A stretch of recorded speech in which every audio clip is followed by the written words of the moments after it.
A lonely Dakota hunter lived alone for years, until 3 mysterious women knocked at his door one night, bringing with them secrets that would shatter his world and force him to confront a past he thought he'd buried forever in the unforgiving wilderness of the Dakota Territory.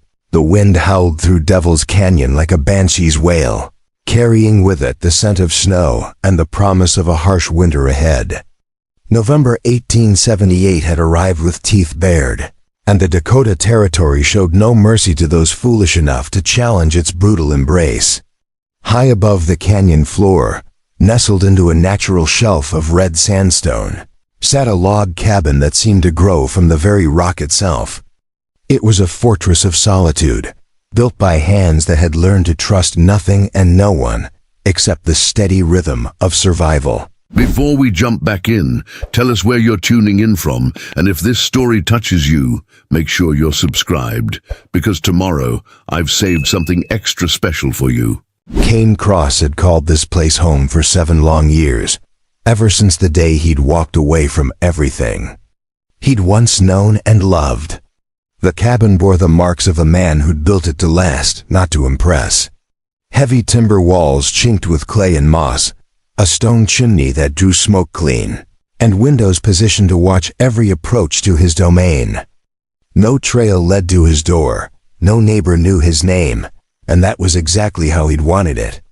The world below could burn for all he cared inside the cabin. The air hung thick with the smell of cured leather, gun oil, and the lingering smoke of countless solitary meals.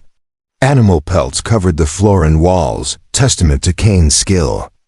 With trap and rifle, a massive stone fireplace dominated one wall, its hearth blackened by years of use. Above the mantel hung a Winchester rifle, its stock worn smooth by familiar hands, and beside it, a cavalry saber that caught the firelight like a sliver of his past he couldn't quite abandon. Kane himself was a man carved from the harsh landscape that had claimed him. Tall and lean, with shoulders broadened by years of hauling game and splitting wood, he moved through his domain with the careful precision of a predator. His hair, once the color of autumn wheat, had darkened to brown streaked with premature silver. A beard covered the lower half of his face, unable to hide the scar that ran from his left ear to the corner of his mouth, a reminder of the last time he'd trusted the wrong person. The routine that governed his days was as rigid as the seasons themselves. Dawn brought him to his feet before the sun crested the canyon rim, checking his trap lines and hunting grounds with the methodical patience of a man who'd learned that haste led to empty bellies and shallow graves.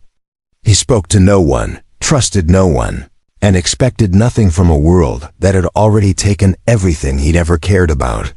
The silence of the wilderness had become his only companion, and he'd grown comfortable with its cold embrace. This particular evening found him seated before his fire, carefully cleaning the day's catch 3 rabbits that would see him through the next few days if he was careful with his portions. His hands moved with practiced efficiency, the blade of his skinning knife catching the firelight as he worked. Outside, the wind picked up, rattling the shutters and sending a shower of sparks up the chimney. Winter was coming early this year, and Kane could feel it in his bones. The knock came just after midnight, so soft at first that he thought it might be a branch scraping against the cabin wall. But then it came again, more insistent, followed by a woman's voice calling through the thick wooden door. "Please, is anyone there? We need help." The words were barely audible above the wind, but they struck Kane like a physical blow. In 7 years, no one had found his cabin. No one had dared venture into the treacherous paths of Devil's Canyon, especially not in weather like this. Kane's hand moved instinctively to the Colt .45 at his hip as he approached the door. His other hand gripped the Winchester he'd taken from above the mantel, lever already worked to chamber around. Years of isolation had taught him that unexpected visitors in the wilderness were rarely harbingers of good fortune. More often than not, they brought trouble of the kind that left graves in their wake. "Who's out there?" he called through the door, his voice rough from disuse. It had been months since he'd spoken to another human being, and the words felt foreign on his tongue. "What do you want?" The voice that answered was distinctly feminine, cultured in a way that seemed impossibly out of place in this godforsaken wilderness. "My name is Evangeline Rain. I'm traveling with 2 companions, and we've lost our way in the storm. Our horses are gone, and we have nowhere else to turn. Please, we'll die out here if you don't help us." Kane pressed his back against the door, mind racing. 3 women, alone in Devil's Canyon in the middle of a November storm? It was impossible. The nearest settlement was 40 miles away, and the trail through the canyon was treacherous even in good weather. No sane person would attempt it in a blizzard, especially not women traveling without an armed escort. "How did you find this place?" he demanded, thumb working the hammer of his revolver. "There's no trail up here, no way to know this cabin exists unless someone told you about it." There was a pause, and Kane could hear hushed voices conferring just beyond the door. When the woman spoke again, her voice carried a note of desperation that seemed genuine. "We saw your chimney smoke from the canyon floor. We've been climbing for hours, following the scent of your fire.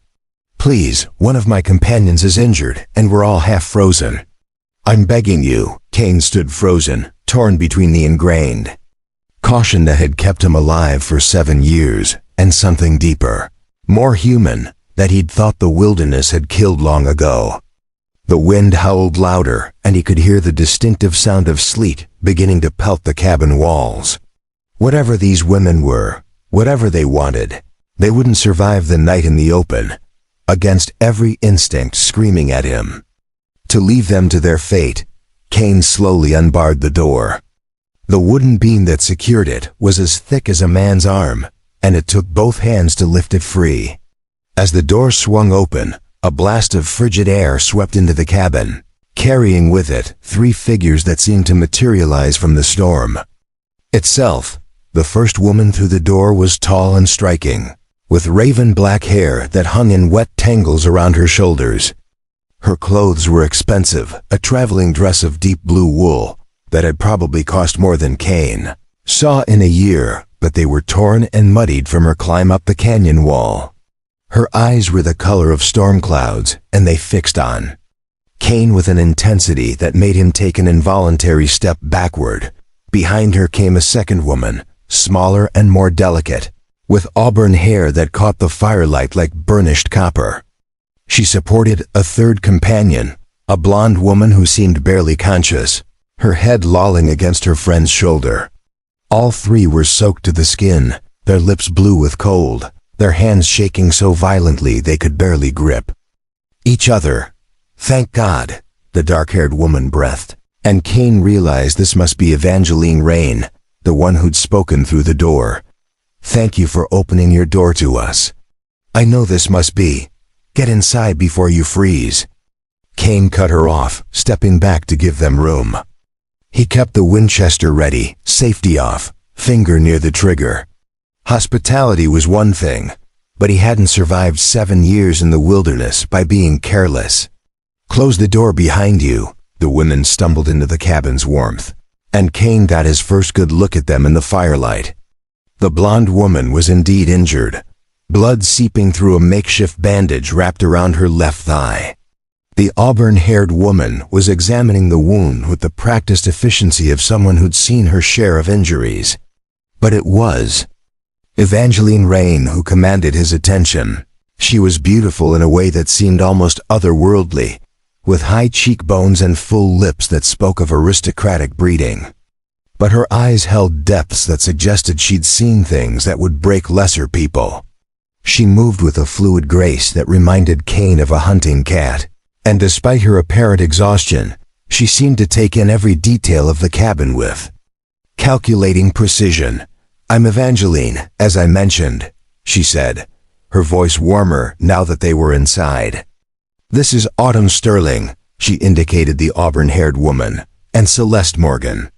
The blonde woman had slumped into one of Kane's rough-hewn chairs, her face pale with pain and exhaustion. "We're truly grateful for your hospitality, Mr. Cross." Kane supplied reluctantly.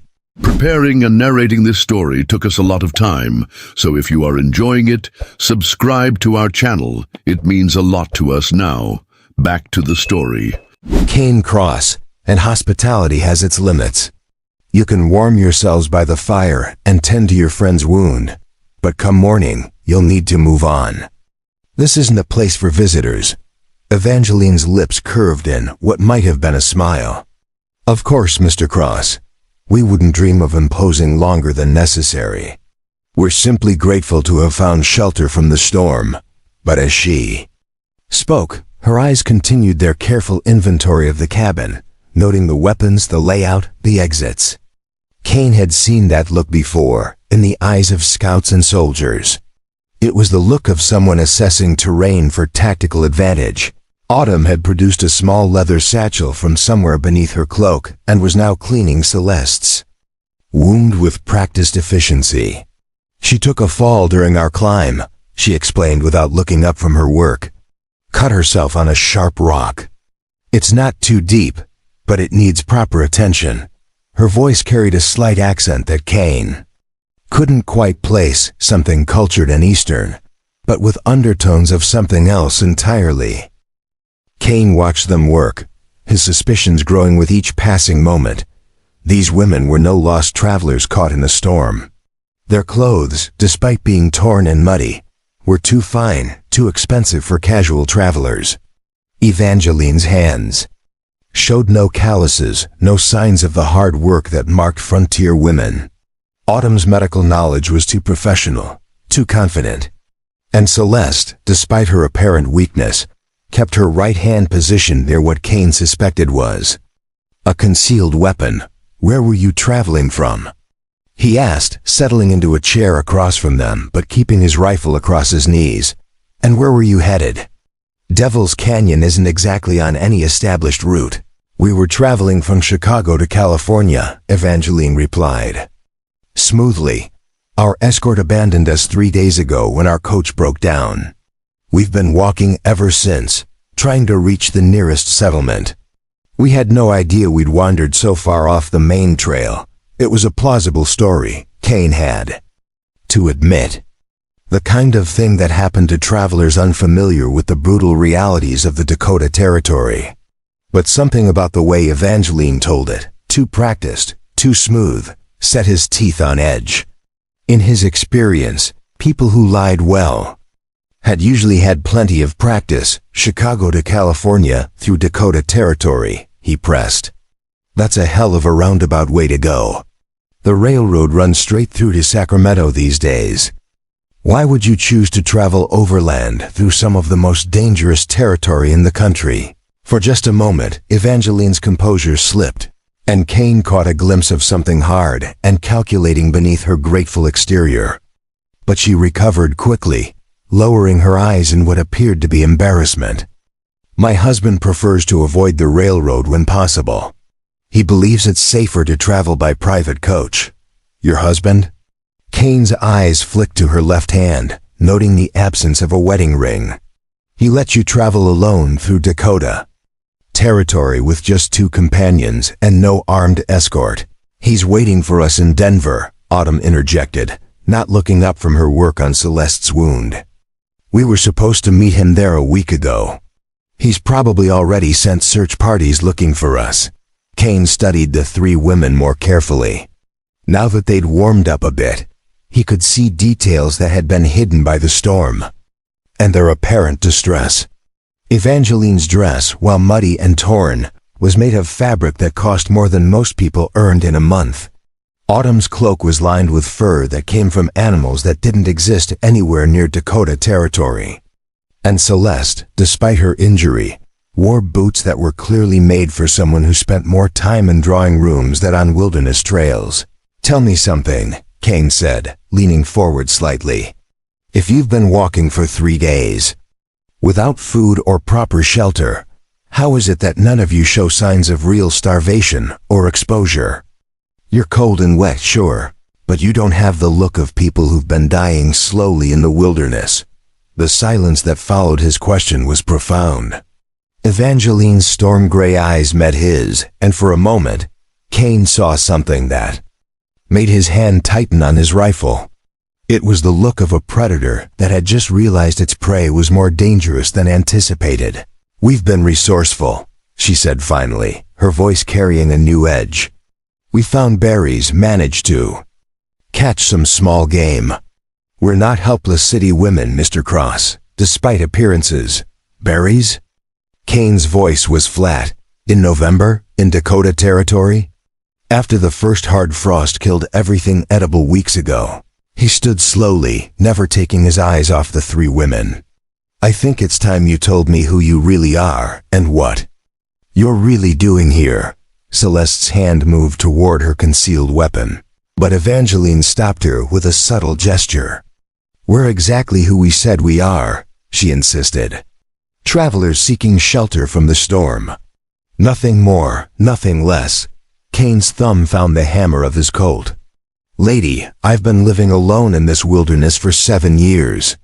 I've learned to read sign better than most men can read books. And every instinct I have is telling me that you three are about as far from helpless travelers as a wolf is from a lamb." The wind chose that moment to howl even louder, rattling the cabins walls and sending a shower of sparks up the chimney. Snow was beginning to pile against the windows, and Kane realized that regardless of who these women were or what they wanted, they were all trapped here together until the storm passed. The question was whether any of them would be alive too. "See the morning, perhaps," Evangeline said, her voice dropping to a whisper that somehow carried over the storm. "We should discuss this more civilly. After all, we're all civilized people here, aren't we, Mr. Cross?" But Kane was no longer listening to her words. He was watching her eyes, and what he saw there made his blood run cold. They were the eyes of someone who'd killed before, someone who'd do it again without hesitation if the situation called for it.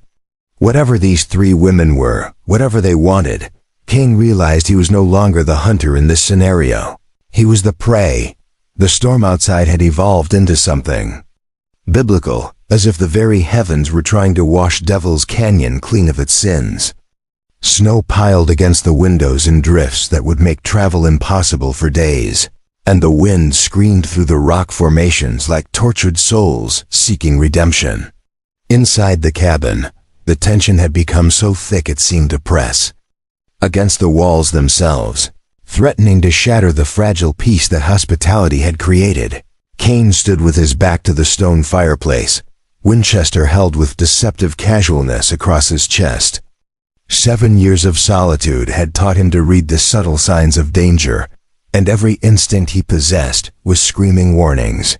The three women sat arranged around his rough-hewn table like players in a deadly game of cards, each one maintaining the pretense of grateful travelers while their eyes calculated angles and distances. Evangeline Rain had shed her torn traveling cloak, revealing a dress that hugged her figure in ways that were both elegant and practical. The fabric was expensive, but Kane now noticed the subtle reinforcements at stress points. The way the skirt was cut to allow for quick movement. This was not the garment of a pampered society woman, but of someone who expected to need mobility at a moment's notice. Her storm-gray eyes never left his face, studying him with the intensity of a chess master contemplating her next move. Autumn Sterling had finished tending to Celeste's wound with an efficiency that spoke of extensive medical training. The auburn-haired woman moved with the fluid grace of someone accustomed to working under pressure, her hands steady despite the circumstances. But Kane had caught glimpses of scars on her forearms when she'd rolled up her sleeves, thin white lines that suggested a familiarity with violence that went far beyond casual mishaps. Celeste Morgan remained slumped in her chair, playing the role of injured victim with consummate skill. But Kane had noticed how her breathing had steadied, how her color had improved far too quickly for someone who'd supposedly been dying of exposure just an hour ago. More telling was the way she kept her right hand positioned near what he was now certain was a concealed weapon, probably a small pistol or knife hidden beneath her skirts. "Mr. Cross," Evangeline said, her voice carrying the smooth authority of someone accustomed to command, I can see that our presence makes you uncomfortable. Perhaps we should discuss the situation more openly." She leaned forward slightly, the movement calculated to appear non-threatening while actually improving her position for a potential attack. "You're clearly a man of experience, someone who's learned to survive in this harsh land. I respect that." Kane's thumb found the hammer of his Colt, drawing it back to half-cock with a sound that seemed unnaturally loud in the confined space. "Lady, I've been listening to your words, but I've been watching your eyes. And your eyes are telling me a story that doesn't match what's coming out of your mouth." He shifted his weight, putting himself in a position where he could see all three women without exposing his back to any of them. "So why don't you tell me what you really want?" For a moment, the mask of civilized gratitude slipped from Evangeline's face, revealing something predatory beneath. Then she smiled, and Kane realized that this was somehow more terrifying than her earlier pretense. "Very well, Mr. Cross. You're clearly more observant than we anticipated." She stood slowly, her movements fluid and controlled. "My name is indeed Evangeline Rain, but I'm not a lost traveler. I'm a representative of certain interests in Chicago, and I've come here specifically to find you." The revelation hit Kane like a physical blow.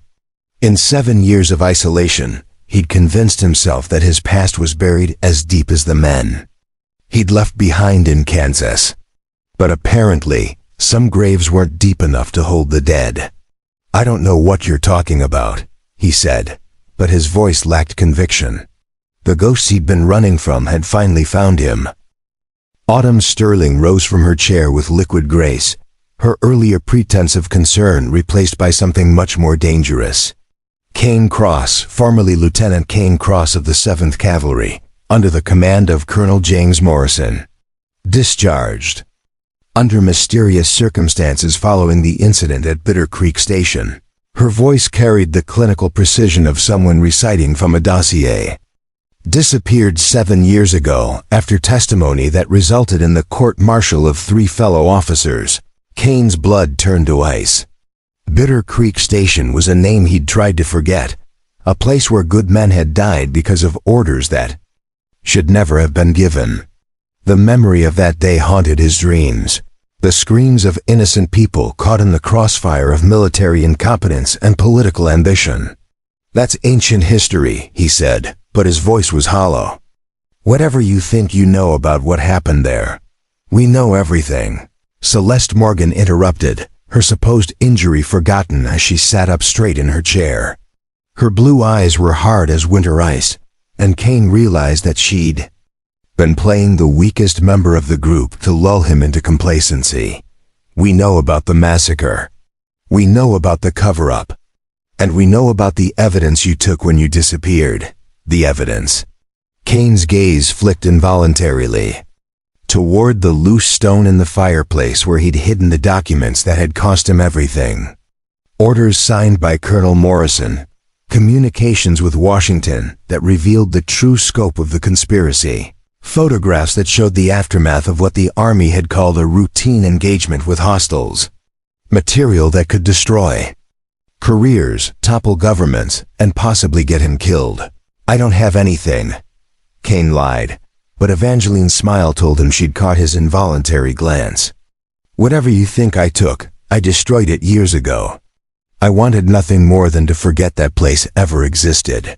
"Oh, but you didn't destroy it," Evangeline purred, moving closer with predatory grace. "You're too smart for that, too careful. A man doesn't survive 7 years in the wilderness without planning for every contingency." She was close enough now that Kane could smell her perfume, something expensive and exotic that seemed out of place in his rough cabin. "You kept that evidence as insurance, didn't you? Something to trade if your past ever caught up with you." Kane's mind raced, trying to calculate options. The storm outside meant no escape, and 3 against 1 were odds that even his military training couldn't overcome if they decided to take the evidence by force. But something about their approach suggested they needed him alive, at least long enough to reveal the hiding place. "Let's say I did keep some papers," he said carefully. What makes you think I'd hand them over to 3 strangers who broke into my home? Because, Mr. Cross, Autumn said, producing a small leather folder from beneath her cloak.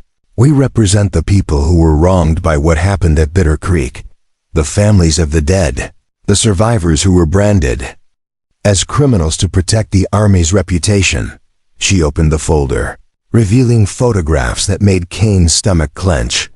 Faces he recognized, people who died because of orders that should never have been given. They deserve justice, don't they? Kane studied the photographs with growing horror. These weren't just any victims of Bitter Creek, they were specific. People, families that had been targeted because of their political beliefs, their refusal to surrender land that the government wanted for the railroad. The massacre hadn't been a military accident. It had been a deliberate act of genocide disguised as a cavalry action against hostile Indians. You're not from Chicago, Kane said suddenly, the pieces clicking together in his mind. You're from the reservations, aren't you? The surviving families, the ones who escaped the massacre. He looked at each woman with new understanding. Despite their expensive clothes and cultured speech, he could now see the subtle signs he'd missed before. The way they moved, the way they watched him, the controlled anger that simmered beneath their civilized veneer. Evangeline's smile was razor-sharp. Very good, Mr. Cross. Yes, we represent the survivors of Bitter Creek, the ones your Army friends classified as eliminated in their reports to Washington.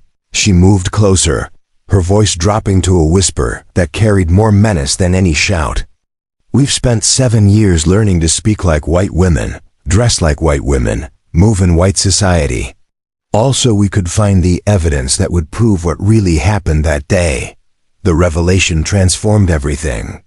These weren't hired killers or government agents. They were the ghosts of Bitter Creek, the dead who had somehow survived to seek justice. Kane felt a weight he'd carried for 7 years begin to shift, the burden of guilt and shame that had driven him into the wilderness. How many of you made it out? He asked quietly. Fewer than you might hope, Celeste replied, her voice carrying the weight of unimaginable loss. The children mostly, the ones who were small enough to hide in the root cellars when the shooting started. We grew up in white schools, learned white ways, became white women in everything but blood. Her blue eyes, Kane now realized, were the result of mixed heritage, the legacy of violence that had preceded the massacre by generations. Also, we could one day return to finish what was started that day. Autumn opened another folder, this one containing documents that made Kane's blood run cold. We know about the gold, Mr. Cross. The real reason Colonel Morrison ordered the attack on Bitter Creek. It wasn't about Indian resistance or protecting settlers. She spread the papers across the table, revealing mining surveys and territorial maps. It was about the copper deposits that had been discovered on reservation land. Deposits that certain interests in Washington wanted to exploit. Kane stared at the documents, his mind reeling. The official reports had claimed that Bitter Creek was a routine action against hostile Indians who had been raiding settler wagons. But these papers told a different story, one of corporate greed and government corruption that had cost dozens of innocent lives. Where did you get these? He asked.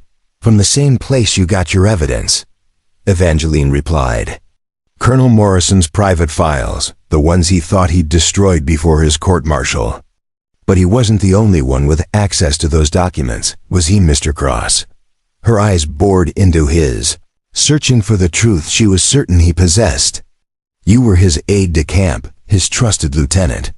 You had access to everything. The memories came flooding back despite Kane's efforts to suppress them. The late-night meetings in Morrison's tent, the coded telegrams from Washington, the maps that showed not military targets but geological surveys. He'd been young then, naive enough to believe that his commanding officer was a man of honor. By the time he'd learned the truth, it was too late to stop what had been set in motion. I tried to stop it, Kane said, the words torn from him like pieces of his soul. When I realized what Morrison was planning, I tried to warn the people at Bitter Creek, but I was just a lieutenant. And he was a colonel with connections in Washington. He looked at each woman, seeing not enemies but fellow victims of a system that had used them all. I testified against him because it was the only way to make him pay for what he'd done. But your testimony wasn't enough, Autumn said, her voice gentler now. Morrison was cashiered from the army, but he kept his pension, his connections, his comfortable life in Washington. The men who ordered the massacre were never prosecuted, never held accountable for their crimes. She leaned forward, her eyes intense. That's why we need the evidence you took. It's the only way to make them pay for what they did. Kane felt the weight of 7 years of isolation pressing down on him. He'd come to Devil's Canyon to escape the memories, to find peace and solitude. But peace, he was beginning to understand, was not the same as justice. The dead of Bitter Creek deserved better than his cowardice, better than his self-imposed exile from the world. Even if I had this evidence, he said slowly, what makes you think it would matter now? 7 years is a long time. The people responsible have probably covered their tracks, destroyed their copies of the documents. He gestured toward the storm-lashed windows. And even if they haven't, who's going to believe 3 Indian women and a disgraced cavalry officer? Celeste's laugh was bitter as winter wind. You're right, of course. In the normal course of things, we have no chance of justice. But these aren't normal times, Mr. Cross. She produced a newspaper from her satchel, its headlines screaming about political scandals and government corruption. There's a new president in Washington. Men who are asking difficult questions about what happened in the territories during the war. Kane studied the newspaper with growing interest. The political landscape had indeed changed dramatically. Since his exile, reform movements were gaining power, investigative journalists were exposing corruption, and the public was demanding accountability from their government. In this climate, the evidence from Bitter Creek might actually matter. There's something else, Evangeline said, her voice carrying a new urgency. Morrison didn't just disappear into retirement. He's been promoted, given a new position in the Interior Department. He's now in charge of all Indian affairs for the territorial government. Her eyes glittered with cold fury. He's using his position to continue what he started at Bitter Creek. Only now he's doing it legally, through policy and bureaucracy. The revelation hit Kane like a physical blow. Morrison was still out there, still profiting from the massacre, still destroying lives with the same callous disregard for human dignity that had characterized his military career. The evidence Kane had hidden wasn't just about past crimes. It was about preventing future ones. How do I know you won't just disappear once you get what you want? Kane asked, but his resistance was weakening. The guilt he'd carried for 7 years was transforming into something else, something that demanded action rather than hiding. How do I know you won't sell that evidence to the highest bidder? Because, Evangeline said, moving close enough that he could see the pain behind her civilized facade. We lived through Bitter Creek. We saw our families die, our homes burned. Our entire world destroyed by men who thought Indian lives were worth less than copper ore. Her voice broke slightly, revealing the genuine emotion beneath her controlled exterior. We don't want money, Mr. Cross. We want justice. And more than that, we want to make sure it never happens again. Kane looked at each woman in turn, seeing them now not as threats, but as fellow survivors of a tragedy that had shaped all their lives. The storm outside seemed to be weakening, but the tempest within the cabin was just beginning. The evidence they sought could indeed change everything, but retrieving it would mean abandoning the safety of his isolation and confronting the demons he'd been running from for 7 years. The evidence is here, he said finally, the words feeling like a confession. Hidden where no one would think to look. But getting it means trusting each other. And trust is something I haven't practiced in a very long time. He looked toward the fireplace, where the loose stone concealed more than just documents. It concealed the key to justice, to redemption, and possibly to his own destruction. Then perhaps, Evangeline said. her storm-gray eyes reflecting the firelight. It's time we all learned to trust again. The storm had reached its crescendo, transforming Devil's Canyon into a howling cathedral of wind and snow. Inside the cabin, the fire crackled with renewed intensity as Kane added another log, the flames casting dancing shadows across the faces of 4 people who had become unlikely allies in the pursuit of justice. The revelation of the women's true identities had changed everything, transforming the cabin from a refuge into a war room where the ghosts of Bitter Creek would finally have their day. Kane knelt before the massive stone fireplace, his weathered hands tracing the outline of a particular stone that appeared identical to all the others. But he had spent 7 years perfecting the concealment, 7 years ensuring that his insurance policy would remain hidden from prying eyes. This stone, he said, pressing against a specific corner, was cut from the same quarry as the others, but it's held in place by a different kind of mortar. The stone shifted slightly, revealing the edge of a hidden compartment. Evangeline moved closer, her storm-gray eyes fixed on Kane's hands with predatory intensity. "How much is hidden there?" she asked, her voice barely above a whisper. The civilized mask had completely fallen away now, replaced by something raw and hungry for justice. "How much evidence did you manage to take before Morrison realized what you'd done?" "Enough to hang him," Kane replied, working the stone free with practiced movements. "Enough to hang half the territorial government. If what I suspected about the conspiracy was true." The stone came free with a grinding sound, revealing a metal box that had been wrapped in oiled leather to protect it from moisture. "But also enough to get us all killed if the wrong people learn we have it." Autumn Sterling had positioned herself near the cabin's only window, her trained eye watching for any sign of movement in the storm. "We've been careful," she said, her voice carrying the confidence of someone who had spent years planning this moment. "We've covered our tracks, eliminated any possibility of being followed." But even as she spoke, Kane caught the subtle tension in her shoulders, the way her hand rested near the concealed weapon beneath her cloak. The metal box was smaller than Kane had remembered, about the size of a large book but considerably heavier.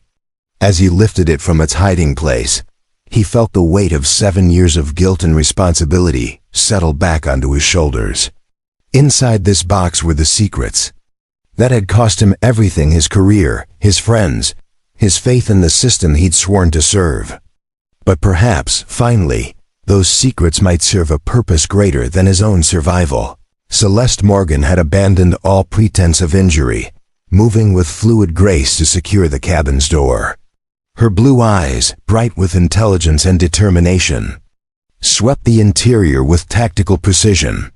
"Before we open that box," she said, her voice carrying an authority that seemed at odds with her apparent youth, "we need to discuss what happens next. Once we see what's inside, there's no going back." Kane set the box on the rough-hewn table, its metal surface reflecting the firelight like a mirror. "You're right," he said, his voice heavy with the weight of impending revelation. "Once we open this, we're all committed to a course of action that could get us killed. The people who ordered the massacre at Bitter Creek have spent 7 years consolidating their power, building networks of influence that reach into every level of government. Which is exactly why we need to act now," Evangeline interrupted, her fingers drumming against the table with barely contained energy. "Morrison's appointment to the Interior Department wasn't random. He's been placed there specifically to oversee the final phase of what began at Bitter Creek." She pulled out a new set of documents, these ones bearing official government seals. "The systematic relocation of all remaining tribes to reservations. That happened to sit on top of mineral deposits." The implications hit Kane like a physical blow. What had happened at Bitter Creek hadn't been an isolated incident, but part of a larger pattern of government-sanctioned genocide, disguised as policy. The evidence in the box wouldn't just expose past crimes. It would reveal an ongoing conspiracy that was destroying entire cultures for profit. "How many reservations are we talking about?" he asked, his voice hollow with the magnitude of what they were facing. 17, Autumn replied, her medical training evident in the clinical precision with which she delivered the devastating news. 17 tribes that have been marked for relocation in the next 2 years. Each one sitting on land that's been surveyed by mining interests, each one facing the same fate as Bitter Creek if we don't act. She turned from the window, her auburn hair catching the firelight like burnished copper. The evidence in that box isn't just about justice for the dead. It's about preventing future massacres. Kane's hands trembled slightly as he reached for the box's latches. The metal was cold against his fingers, cold as the memories of that terrible day when he'd watched innocent people die because of orders that should never have been given. "There's something else you need to know," he said, his voice barely audible above the storm. "The evidence isn't just documents and photographs. There are recordings." The word hung in the air like a thunderclap. Evangeline's eyes widened, and for the first time since entering the cabin, she looked genuinely surprised. "Recordings? How is that possible?"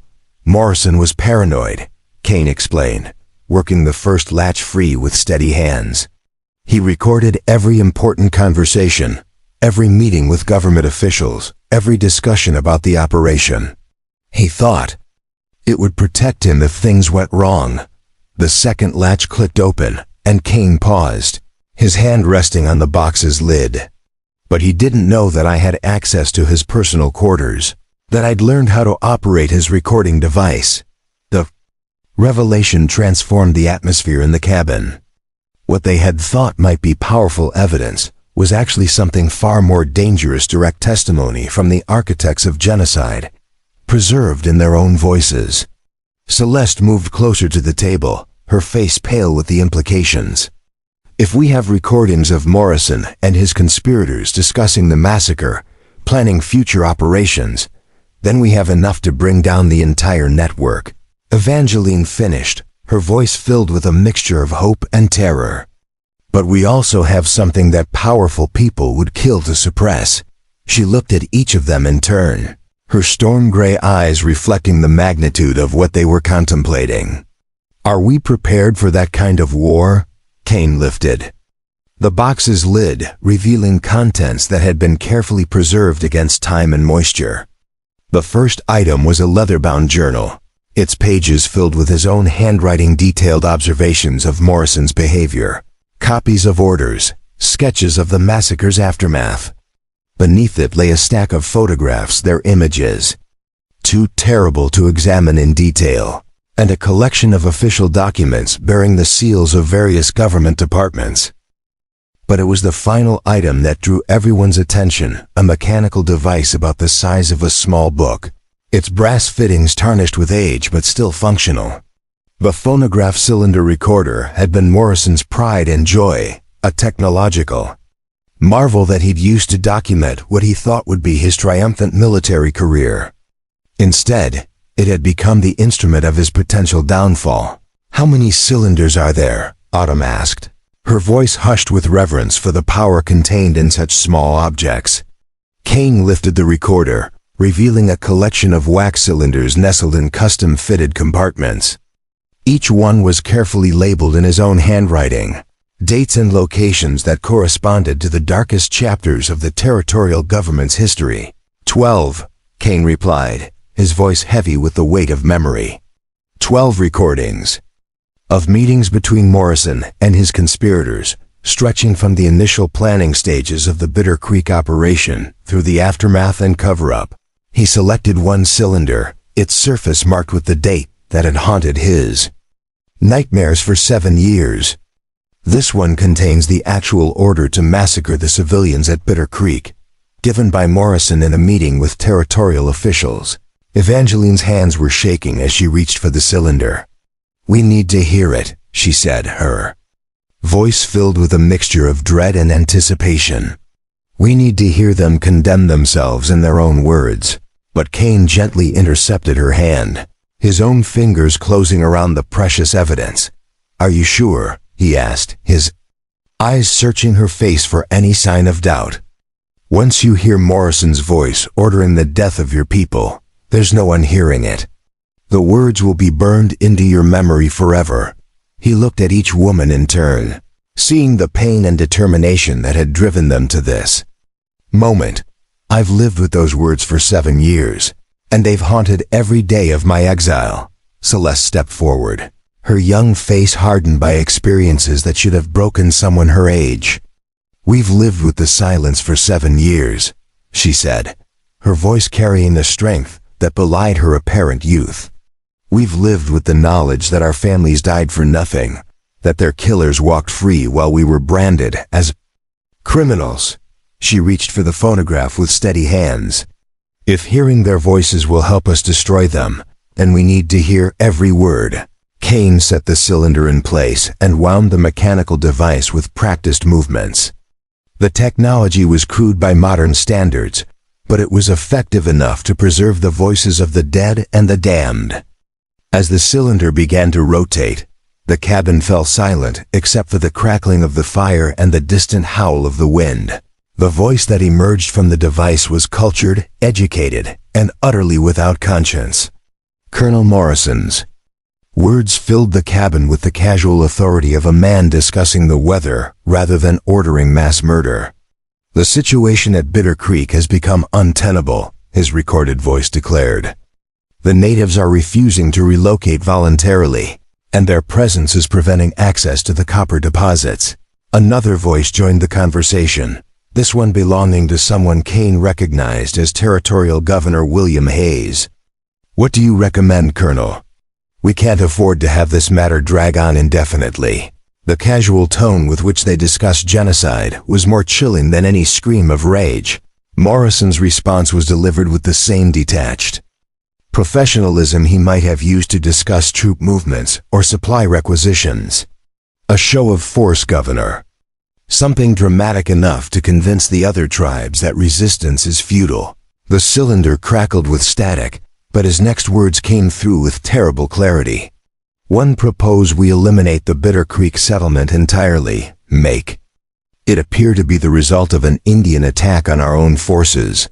The recording continued for several more minutes, each word building a case for premeditated genocide that would have been impossible to fabricate. Morrison and his conspirators discussed the operation with the same casual efficiency they might have used to plan a routine patrol, their voices betraying no recognition of the human cost of their decisions. When the cylinder finally stopped rotating, the cabin fell into a silence so profound that the storm outside seemed muted. Evangeline sat frozen in her chair, tears streaming down her face as she processed the cold brutality of the men who had destroyed her world. Autumn's medical training had prepared her for many things, but not for the clinical detachment with which these men had planned the slaughter of innocents. There are 11 more cylinders, Kane said softly, his voice breaking the spell that had fallen over the room. 11 more recordings that document the planning, execution, and cover-up of what happened at Bitter Creek. He looked at each woman, seeing the transformation that hearing Morrison's voice had wrought. But there's something else, something that makes this evidence even more dangerous. Celeste wiped her eyes with the back of her hand, her blue eyes now blazing with cold fury. What else could there be? She asked, her voice steady despite the emotional storm raging within her. What could be worse than what we just heard? Kane selected another cylinder, this one marked with a date from just 2 months after the massacre. This recording contains Morrison's discussion with officials from the Interior Department about expanding the operation to other reservations. He held the cylinder up to the firelight, its surface gleaming like a weapon. They're not just planning to cover up Bitter Creek, they're planning to use it as a model for future operations. The implication hit all 3 women simultaneously. What they had witnessed wasn't just evidence of past crimes but a blueprint for ongoing genocide. The men who had ordered the massacre at Bitter Creek were preparing to repeat it on a massive scale, using the lessons they'd learned to make future operations more efficient and harder to detect. How many people are we talking about? Autumn asked, her medical mind already calculating the human cost of such a campaign. How many lives are at stake if we don't stop this? Kane's answer was delivered with the hollow precision of someone who had spent 7 years contemplating the mathematics of genocide. Conservative estimate? 10,000 people across 17 reservations. He met each woman's eyes, seeing the horror and determination that his words had kindled. But if their model proves successful, if they can eliminate that many people without significant opposition, there's no telling where it might end. The wind outside had begun to die down, and the first pale light of dawn was beginning to filter through the storm clouds. But inside the cabin, the real storm was just beginning. The evidence they had uncovered was more powerful than any of them had dared hope, but it was also more dangerous than they had imagined. The men they were preparing to face weren't just corrupt officials. They were the architects of genocide, men who had already proven their willingness to kill on a massive scale. "We need to get this evidence to Washington," Evangeline said, her voice carrying the steel of someone who had found her purpose. "We need to get it to people who can act on it, people who have the power to stop what's coming."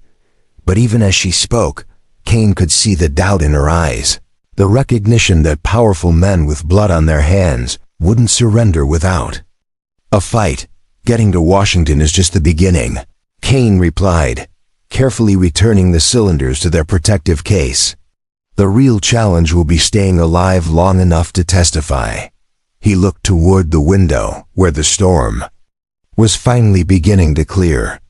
"Because once Morrison realizes what we have, he'll send everything he's got to stop us." The dawn light revealed a landscape transformed by the storm, but it also revealed something else. A thin column of smoke rising from the valley below, too far away to be natural, too regular to be accidental. Someone else was in Devil's Canyon, someone who had arrived under cover of the storm. "We're not alone," Celeste said, her voice barely above a whisper as she peered through the window. "Someone's down there, and they're not trying to hide. Their presence." She turned to face the others, her hand moving instinctively to her concealed weapon. "I think our past has finally caught up with us." The smoke column rose from the valley floor like a signal fire, its steady stream cutting through the morning mist with deliberate precision. Kane pressed his face against the frosted window, his breath fogging the glass as he studied the distant campfire through the scope of his Winchester. What he saw made his blood run cold. 6 men in cavalry uniforms, moving with military precision around a camp that had been established with suspicious efficiency for travelers caught in a storm. "They're not lost," Kane said, his voice carrying the grim certainty of a man who had spent years reading the subtle signs of the wilderness. "That camp was set up before the storm hit. They've been waiting for us to make our move." He lowered the rifle, his mind racing through the tactical implications. 6 armed men in the valley below, unknown numbers potentially positioned at other approaches to the canyon. Evangeline moved to his side, her storm-gray eyes studying the distant figures with predatory intensity. "How long do you think they've been there?" she asked, her voice carrying the controlled calm of someone who had faced death before and survived. "How long have they been watching us?" The question hung in the air like smoke from the campfire below, poisoning the atmosphere with the recognition that their every move had been anticipated. "Long enough to know about the evidence," Kane replied, carefully securing the phonograph cylinders in their protective case. "Long enough to plan an operation that would eliminate all witnesses to what Morrison recorded." He turned to face the 3 women, seeing in their faces the same cold determination that had carried them through 7 years of preparation. "The question is whether they plan to take us alive or if they're here to ensure we never leave this canyon." Autumn Sterling had positioned herself at the cabin's rear window, her medical training evident in the methodical way she assessed their tactical situation.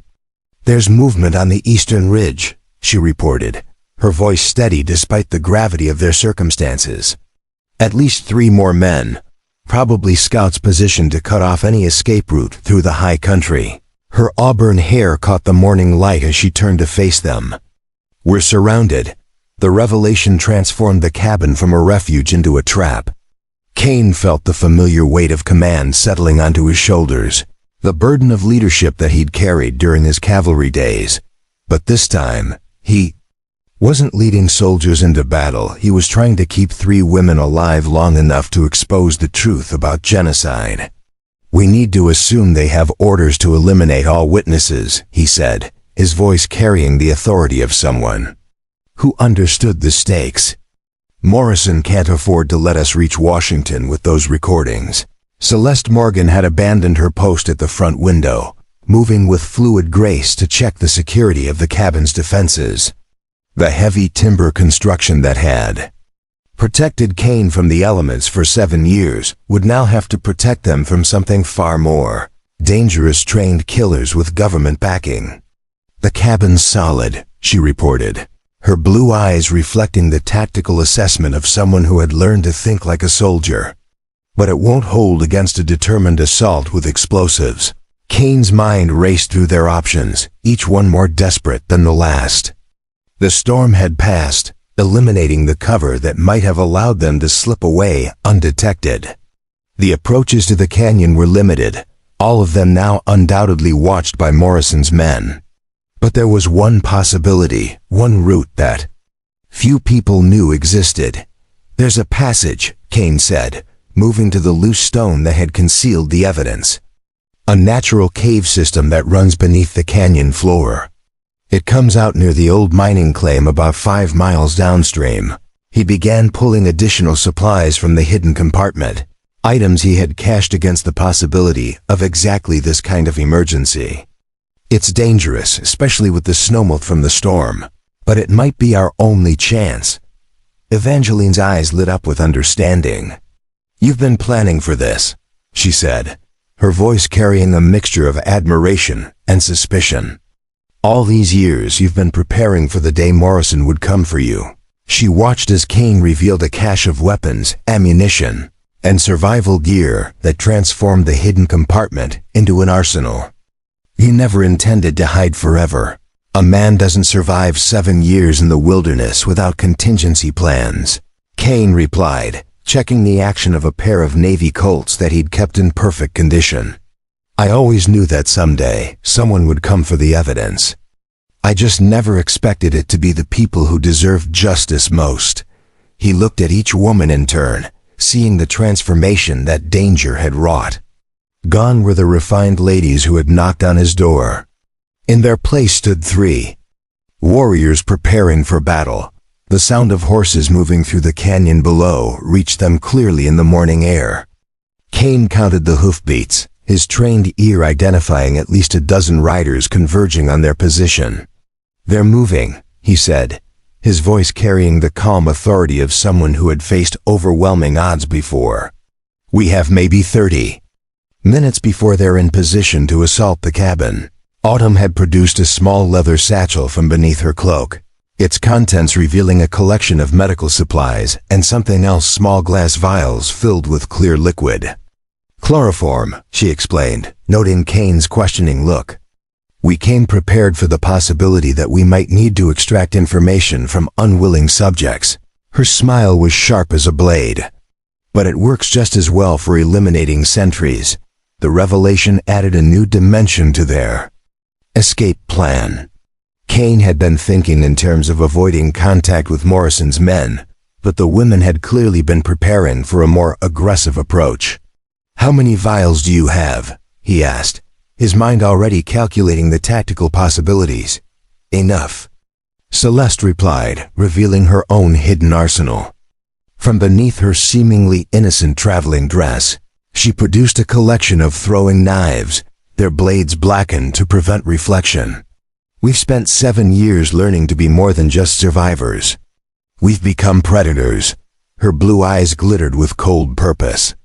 "Morrison's men think they're hunting helpless women and a broken-down ex-soldier. They're about to learn how wrong they are." Kane felt a grim smile tugging at his lips. The 3 women who had knocked on his door, seeking shelter, had revealed themselves to be something far more dangerous than Morrison's assassins could have anticipated. "The cave entrance is behind the woodshed," he said, beginning to gather the most essential supplies. But getting there means crossing 50 yards of open ground under observation from the ridge. Leave that to us, Evangeline said, her voice carrying the confidence of someone who had planned for exactly this scenario. We've been studying this canyon for weeks, mapping every approach, every sight line, every possible escape route. She pulled out a detailed sketch of the canyon's topography, its accuracy rivaling military surveys. We know where Morrison's scouts are positioned, and we know how to eliminate them silently. The plan that emerged from their hurried conference was audacious in its simplicity. While Kane secured the evidence and prepared the cave route, the three women would systematically eliminate the scouts on the eastern ridge, creating a corridor through which they could escape. It was a plan that required perfect timing, absolute trust, and a willingness to kill without hesitation. There's something else, Kane said, his voice carrying the weight of a confession that had been 7 years in the making. Morrison isn't just here for the evidence. He's here for me personally. He looked at each woman, seeing the questions in their eyes. I was more than just his aide-de-camp. I was the one who discovered his connection to the mining interests, the one who figured out that Bitter Creek was just the beginning. The revelation transformed their understanding of the situation. This wasn't just about suppressing evidence. It was about eliminating the one person who could connect Morrison to the broader conspiracy. What did you discover? Autumn asked, her voice carrying the clinical precision of someone who needed to understand all the variables. Kane's answer came with the reluctance of someone revealing his deepest shame. The mining company that wanted the copper deposits at Bitter Creek, Morrison, owned a controlling interest in it. Every acre of reservation land that was liberated through military action went directly into his pocket. He met their eyes. Seeing the horror and understanding that his words had kindled, he wasn't just following orders from Washington. He was giving them. The implications were staggering. Morrison wasn't just a corrupt officer. He was the architect of a genocide that had generated enormous profits for his mining interests. The evidence they carried wasn't just proof of past crimes. It was the key to unraveling a conspiracy that reached into the highest levels of government and business. How many people know about Morrison's financial interest? Celeste asked, her tactical mind already calculating the broader implications. How many officials would be implicated if this information became public? Kane's answer was delivered with the hollow precision of someone who had spent 7 years contemplating the scope of the conspiracy. Conservative estimate? 30 to 40 officials in Washington, maybe twice that number in territorial governments. He looked toward the window, where the sound of approaching horses was growing louder. Enough to topple the current administration if the evidence were presented properly. The recognition of what they were truly facing settled over the cabin like a shroud. They weren't just fighting Morrison and his hired killers. They were challenging a network of corruption that had penetrated every level of government. But with that recognition came something else, the understanding that their cause was more important than their individual survival. The cave system, Evangeline said, her voice carrying the steel of someone who had made her decision. How dangerous is it really? She looked at Kane with eyes that demanded complete honesty. Because if there's a chance we might not all make it through, we need to decide who carries the evidence. Kane's answer was delivered with the brutal honesty of someone who had learned to assess risk with clinical precision. The caves flood during snowmelt. The passages are narrow, and some of them require swimming through underwater sections. He met her gaze without flinching. Under normal conditions, I'd give us a 50-50 chance of making it through alive. With Morrison's men hunting us, those odds dropped considerably. The mathematics of survival hung in the air between them. But instead of despair, Kane saw something else in their faces: acceptance, determination, and the kind of cold courage that had carried them through 7 years of preparation. Then we need to make sure the evidence survives even if we don't, Autumn said, her medical training evident in the practical way she approached the problem. We divide the cylinders, each of us carries a portion. No, Celeste interrupted, her voice carrying the authority of someone who had thought through every contingency. The recordings are too important to risk fragmenting. One person carries all the evidence, the other three create distractions. Buy time, eliminate threats. She looked at Kane with eyes that held no illusions about the cost of their mission. You know the cave system. You have the best chance of getting the evidence to Washington. The logic was undeniable, but Kane found himself reluctant to accept the role of sole survivor. These three women had sacrificed everything for the chance to expose Morrison's crimes, and the thought of leaving them behind felt like another betrayal. There has to be another way, he said, his voice carrying the desperation of someone who had already lost too much.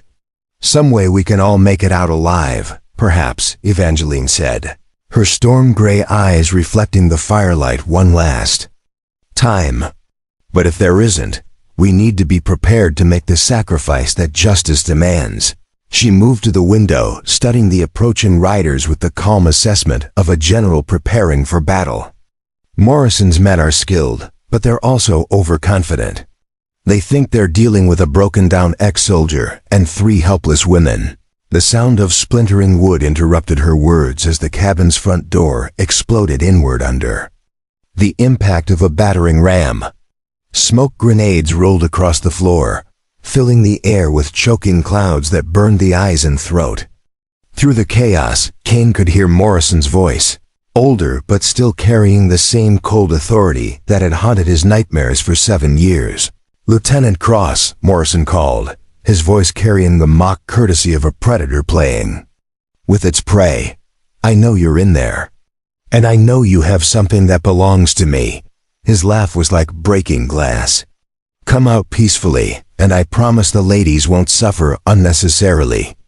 Kane's response was the distinctive sound of a Winchester being levered, the metallic click carrying more threat than any words. "Colonel Morrison," he called back, his voice steady despite the smoke and chaos. "You're trespassing on private property. I suggest you and your men withdraw before someone gets hurt." Morrison's laughter filled the canyon like the sound of approaching death. "Oh, Lieutenant, you always were too naive for your own good. This stopped being about property rights the moment you decided to become a thief." His voice carried the absolute confidence of someone who held all the cards. "You have 10 seconds to surrender the evidence, or I'll order my men to burn the cabin with all of you inside." The countdown began, each number falling like a hammer blow against the anvil of fate. But Kane wasn't listening to Morrison's ultimatum. He was listening to something else. The sound of movement on the cabin's roof, the whisper of steel being drawn from leather, the barely audible communication between three women who had spent 7 years preparing for this moment. "5, Morrison continued, his voice carrying the satisfaction of someone who believed victory was inevitable. 4, 3. The explosion that shattered the morning air didn't come from Morrison's men. It came from the cabin's rear wall, where Celeste Morgan had detonated a charge that opened a gaping hole in the timber construction. Through the smoke and chaos, Kane saw three figures moving with deadly precision, their actions coordinated with the efficiency of a military unit. 2. Morrison's voice faltered as gunfire erupted from unexpected directions. 1. But the countdown would never reach 0. The three women who had knocked on Kane's door seeking shelter had revealed themselves to be something far more dangerous than Morrison could have imagined. And in the chaos of battle, the evidence that would expose genocide began its journey toward justice. The battle for Devil's Canyon erupted like a thunderstorm breaking over the Badlands, transforming the quiet morning into a symphony of gunfire and screaming steel.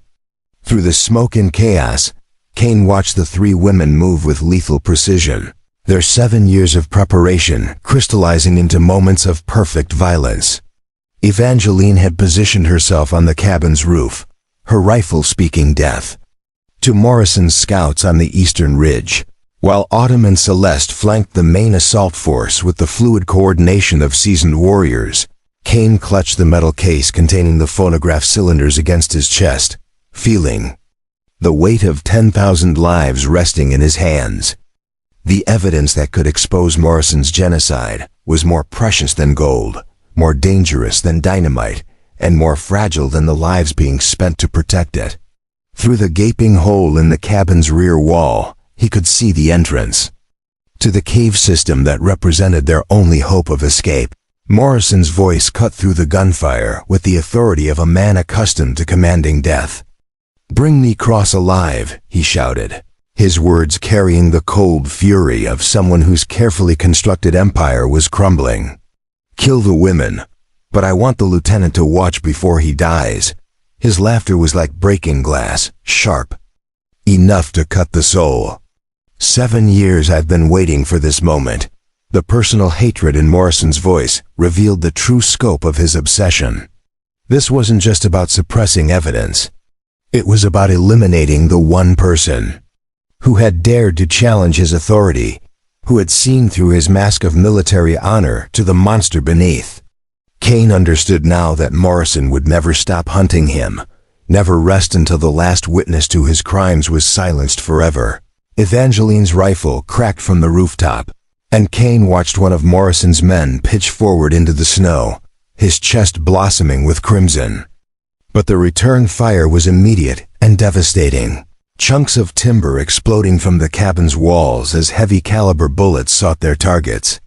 "Kane," she called through the chaos, her voice carrying the desperate urgency of someone who knew time was running out. The cave go now, but Kane found himself frozen, torn between the mission and the people who had given their lives meaning. These 3 women had suffered everything he had suffered, had carried the same burden of guilt and rage that had driven him into 7 years of exile. The thought of abandoning them to die while he escaped with the evidence felt like the ultimate betrayal. A bullet shattered the window beside his head, spraying glass across the metal case and jerking him back to reality.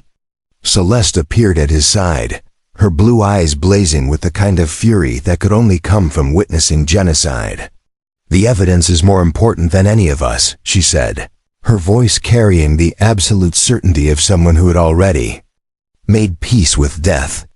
"Morrison's men are regrouping for another assault. You have maybe 5 minutes before they overrun our position." The tactical situation was deteriorating rapidly. Morrison had brought enough men to mount a sustained assault, and despite the women's skill, they were outnumbered 3 to 1. Kane could hear the distinctive sound of cavalry sabers being drawn, the metallic whisper that meant Morrison's men were preparing for close-quarters combat. In minutes, the cabin would become a slaughterhouse. "There's another way," Kane said, his mind racing through possibilities that had seemed impossible just moments before. "The cave system has multiple entrances. If we can reach the main passage, we can double back and hit Morrison's men from behind." He looked at Celeste, seeing the tactical understanding dawn in her eyes. "But someone needs to stay behind and hold this position long enough for the others to reach the caves." Celeste's smile was like sunrise breaking over a battlefield. "I've been holding position since I was 12 years old," she said, voice carrying the iron confidence of someone who had learned to fight before she'd learned to read. "Give me 10 minutes and I'll give you a miracle." She moved toward the cabin's front wall, where her arsenal of throwing knives and improvised explosives could do the most damage. The sound of splintering wood announced Morrison's renewed assault. This time, his men weren't relying on smoke grenades and intimidation. They were using axes and crowbars to systematically dismantle the cabin's defenses. Kane could hear Morrison's voice directing the attack, his words carrying the professional calm of someone who had orchestrated massacres before. "Evangeline," Kane called to the rooftop, where rifle fire continued to rain down on Morrison's advancing troops. "We're going through the caves. Celeste is buying us time." The response was immediate, a rope dropping through the hole in the cabin's roof as Evangeline prepared to rappel down to their position. But as she swung through the opening, Kane saw the dark stain spreading across her shoulder, the telltale sign of a bullet wound that she'd been hiding behind her controlled exterior. "How bad?" he asked, his medical training taking over, despite the chaos surrounding them. The wound was serious, but not immediately fatal if they could reach safety and treat it properly. "Bad enough," Evangeline replied, her voice tight with pain but still carrying the steel of someone who refused to surrender. "But not bad enough to stop me from seeing Morrison hang." She gestured toward the rear wall, where Autumn was already disappearing through the hole that led to the cave entrance. "The evidence is what matters. Everything else is just the price of justice." The explosion that rocked the cabin came from Celeste's position at the front wall. She had detonated one of her improvised charges just as Morrison's men reached the door, and the screams that followed spoke to the devastating effectiveness of her defensive preparations. But Kane knew it was a temporary victory. Morrison had enough men to absorb casualties and continue the assault. "Go!" Celeste shouted through the smoke, her voice carrying the absolute authority of someone who had accepted her fate. "I'll hold them as long as I can." Her throwing knives flashed in the firelight as she prepared for the final assault, each blade finding its target with lethal precision. Kane felt the weight of command settle onto his shoulders one final time. The decision to leave Celeste behind went against every instinct he possessed, but the evidence in his hands represented the only chance for justice that the survivors of Bitter Creek would ever have. 10 minutes, he promised, his voice carrying the solemnity of a battlefield oath. "I'll come back for you." Celeste's laugh was like music in the midst of chaos. "You'd better," she replied, her voice carrying the kind of hope that could survive even the darkest circumstances. "Someone needs to dance at my wedding when this is all over." Her rifle spoke again, and another of Morrison's men fell into the snow. The cave entrance was smaller than Kane had remembered, barely large enough for a single person to crawl through. The opening was hidden behind a natural rock formation that had been carved by centuries of snowmelt, its interior disappearing into darkness that seemed to swallow light itself. Kane helped Evangeline through the opening, her wound making the passage more difficult than it should have been. "How far to the main passage?" she asked, her voice echoing strangely in the confined space. The cave system was more complex than Kane had indicated, a labyrinth of passages that had been carved by underground streams over geological time. One wrong turn could lead them into a dead end, or worse, into passages that flooded during snowmelt. "Half a mile," Kane replied, his voice carrying the uncertainty of someone who had never attempted this route under combat conditions.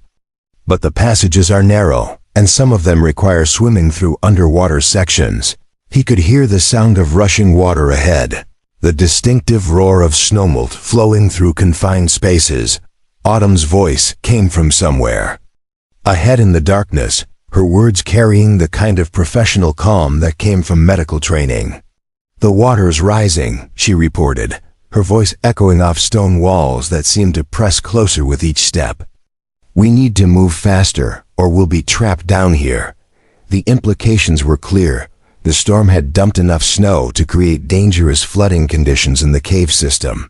The passage ahead narrowed to a point where they had to crawl on their bellies through spaces barely large enough for a human body. Kane could feel the metal case scraping against stone as he pushed it ahead of him, the sound unnaturally loud in the confined space. Behind him, Evangeline's breathing was becoming labored, her wound bleeding more freely in the physical stress of the passage. "There," Autumn's voice carried relief and something else, hope. "I can see light ahead." The main passage opened into a natural chamber large enough to stand upright, its walls carved smooth by countless years of flowing water. But the chamber was also filling with snowmelt, the water level rising visibly. As they watched, Kane checked his pocket watch, its face barely visible in the dim light, filtering through cracks in the stone ceiling. "Celeste has been holding them for 6 minutes, he said, his voice carrying the weight of someone who understood the mathematics of sacrifice. "We need to reach the downstream entrance and circle back before Morrison realizes we've escaped." The Sound of gunfire echoed through the stone passages, muffled but still distinct. Celeste was still fighting, still buying them precious time with her life. But Kane knew that even her skill couldn't hold Morrison's men indefinitely.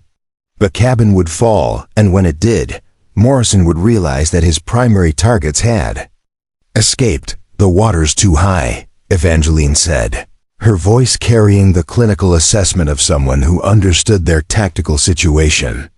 "We'll have to swim through the flooded sections, and with my wound," she didn't need to finish the sentence.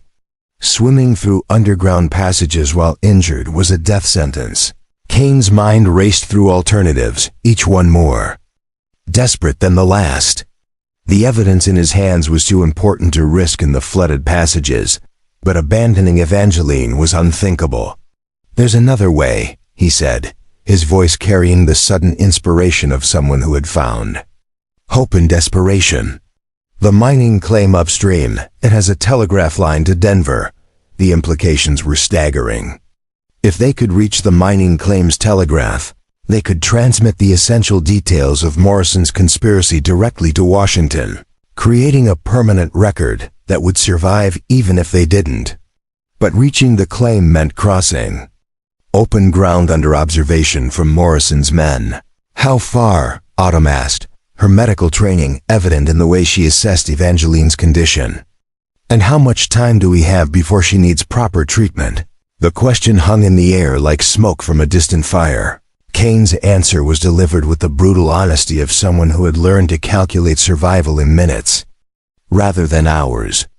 2 miles through terrain that Morrison's men know we'll have to cross. He looked at Evangeline, seeing the determination that pain couldn't diminish. "And maybe an hour before blood loss becomes a serious problem."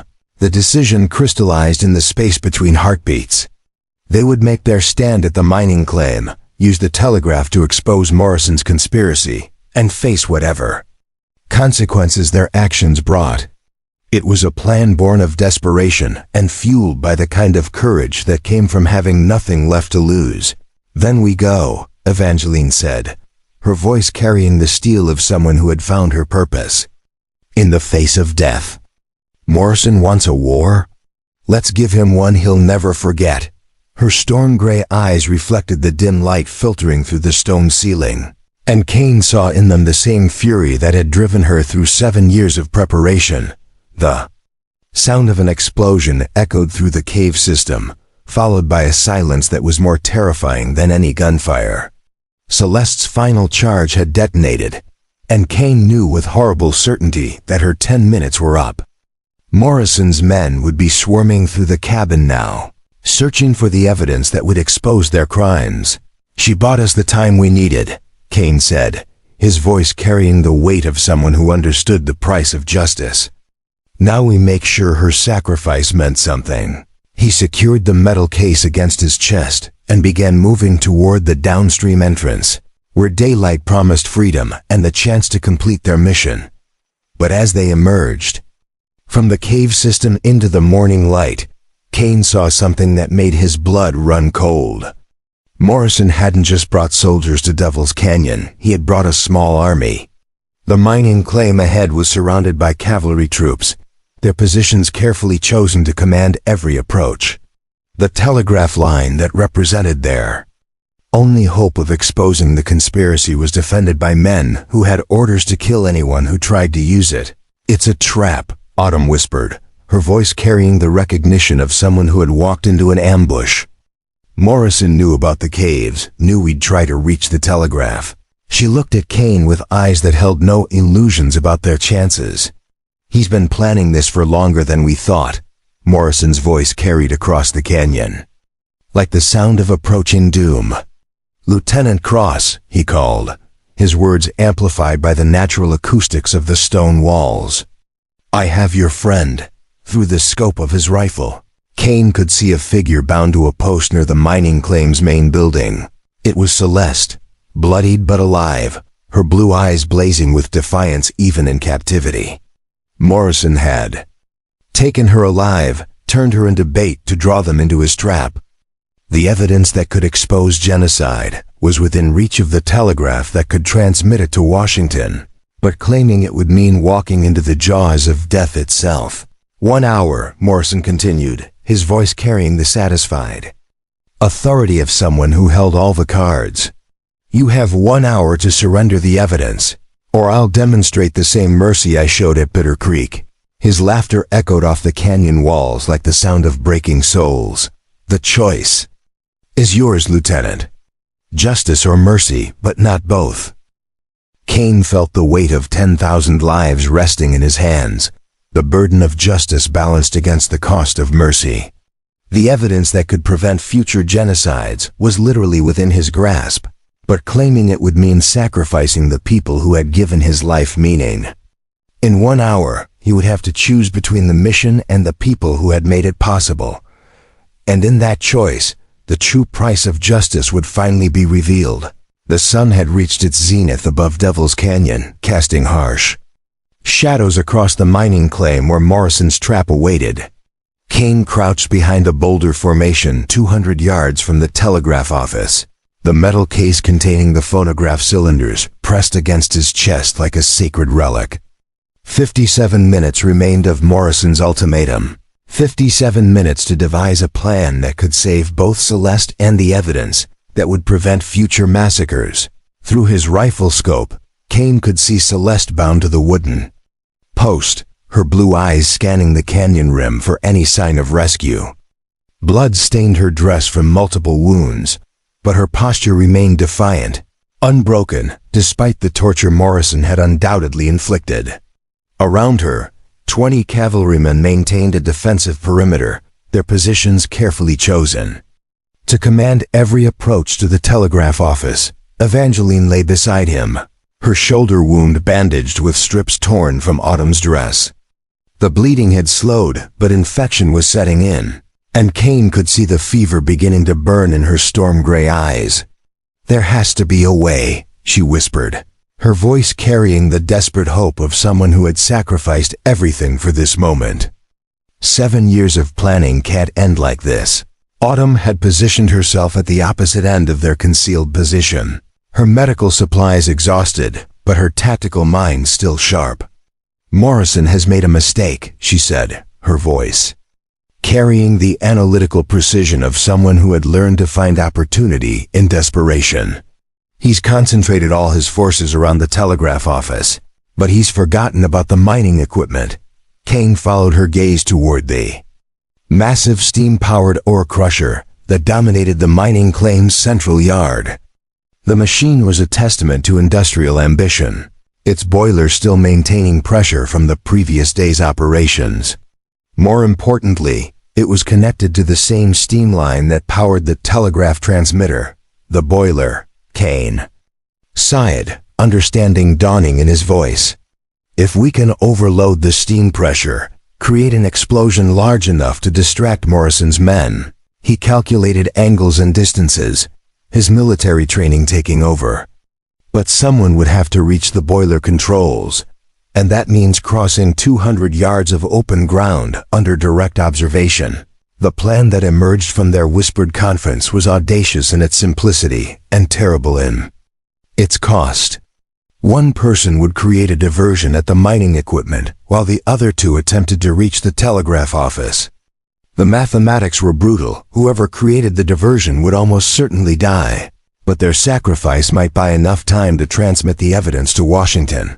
"I'll take the boiler," Evangeline said, her voice carrying the finality of someone who had already made peace with death. "My wound makes me the slowest, the most likely to be caught if we all try to reach the telegraph together."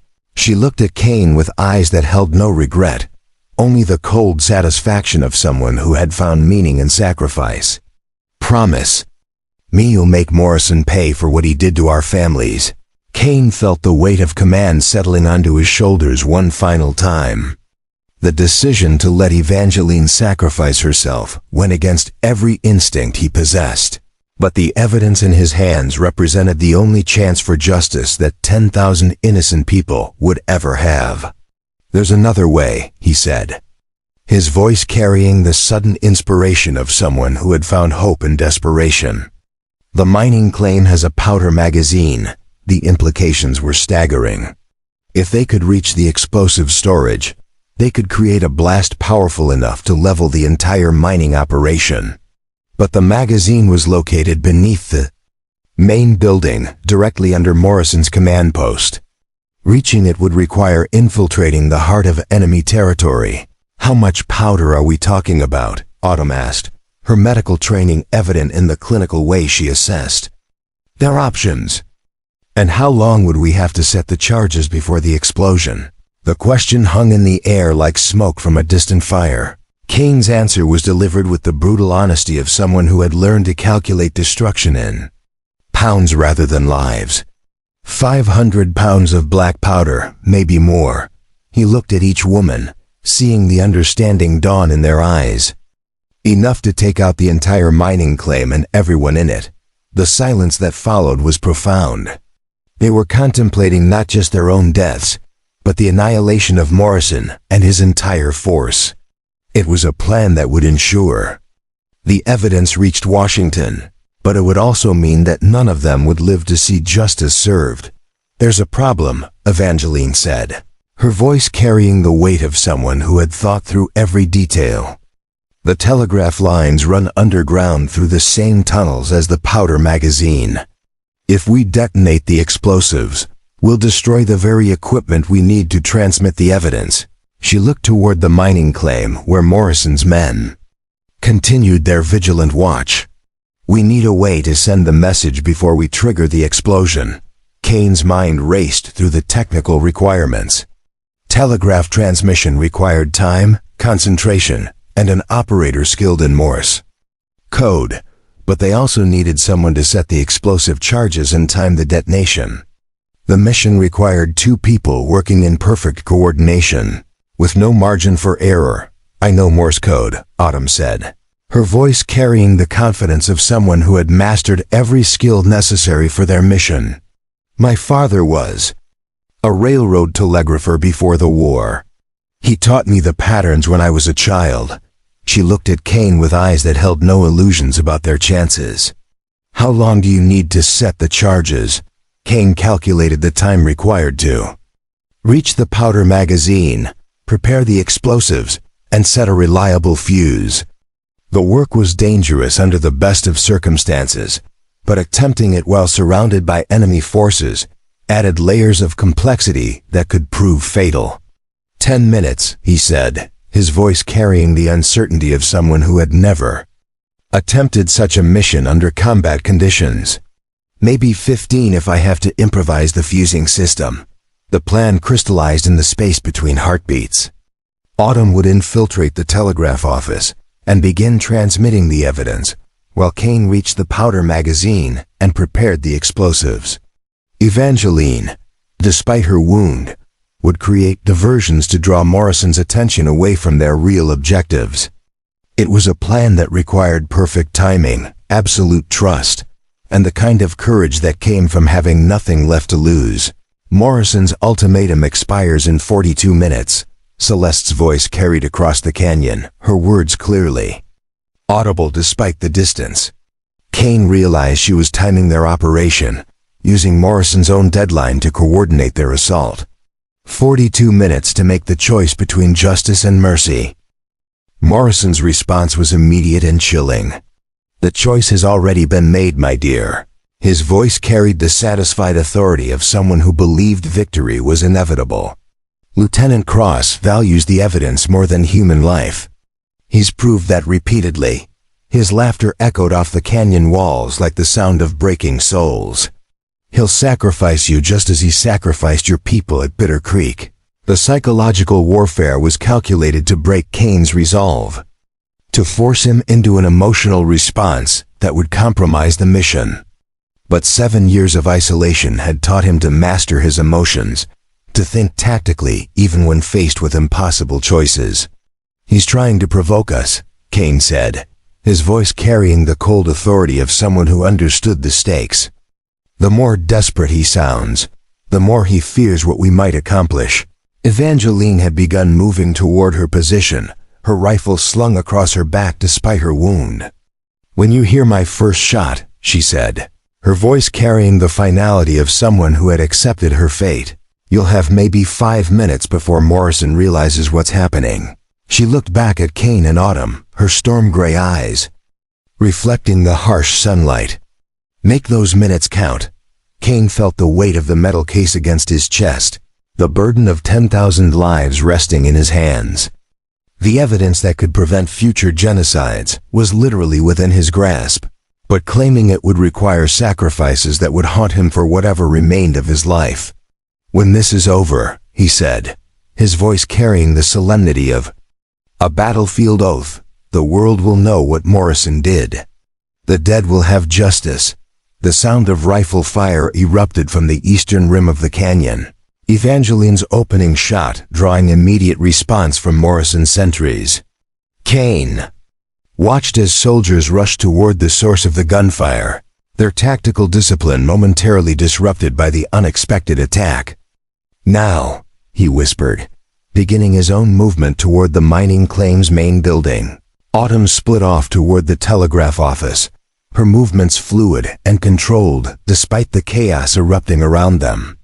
Kane could see Morrison's men scrambling to respond to Evangeline's diversion, their attention focused on the canyon rim rather than the buildings they were supposed to be guarding. The plan was working, but success would depend on perfect execution in the next few minutes. The entrance to the powder magazine was concealed beneath a heavy wooden trapdoor, its surface worn smooth by countless miners' boots. Kane could hear the sound of battle intensifying above as Evangeline drew more of Morrison's men toward her position. Her sacrifice was buying them precious time, but Kane knew it was a resource that would soon be exhausted. The magazine itself was a testament to industrial ambition, its shelves lined with kegs of black powder and crates of blasting caps. Kane's military training took over as he calculated the placement of charges, the timing of fuses, the blast radius that would ensure total destruction. But as he worked, he could hear something that made his blood run cold. The sound of Evangeline's rifle fire was becoming less frequent, more desperate. Above him, Autumn's fingers flew over the telegraph key, transmitting the essential details of Morrison's conspiracy in precise Morse code. Each dot and dash represented another nail in the coffin of the men who had ordered genocide, another step toward the justice that had eluded them for 7 years. But the transmission was taking longer than anticipated, and Kane could hear Morrison's men beginning to search the buildings. Cross.